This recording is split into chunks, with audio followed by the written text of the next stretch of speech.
han colaborado mucho con la información, han estado de alguna manera psicológicamente ayudándonos a asimilar estas que uno cree que es una mala experiencia, pero mentira, es que con el tiempo se dan cuenta que es una linda experiencia, una bendición de Dios tener estos niños así. Pues me ayudaron mucho, muchísimo. Vinieron, me explicaron lo que era, que yo no tenía no tenía tanta idea de esto. Me explicaron todo, que el niño puede avanzar, que puede salir adelante, si estoy con él siempre, que yo haga todo lo que me dicen.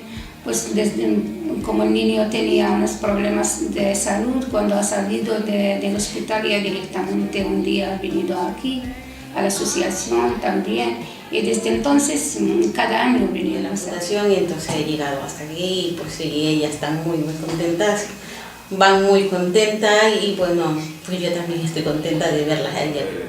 Les ayuda mucho a desarrollar su vida, entonces estamos muy contentos con la asociación y sobre todo en el cole también. El año que viene se va al instituto, gracias a la asociación y la ayuda que tuvo en el cole, con los profesores y todo. Como siempre, y le ha ayudado a hacer un preocupe que es muy importante para nosotros como familia, tener un trabajo para nuestro hijo y un futuro de verdad. Estamos muy contentos. Muy bien. A mí me ayudaron mucho, de todas las partes, también como no estaba tan bien, me ayudaron, me apoyaron mucho. Pues con esta asociación yo siempre estaba bien. Mi niña antes no explicaba, pero cuando vendrá aquí con vosotros, y digo ahora más adelante para hablar.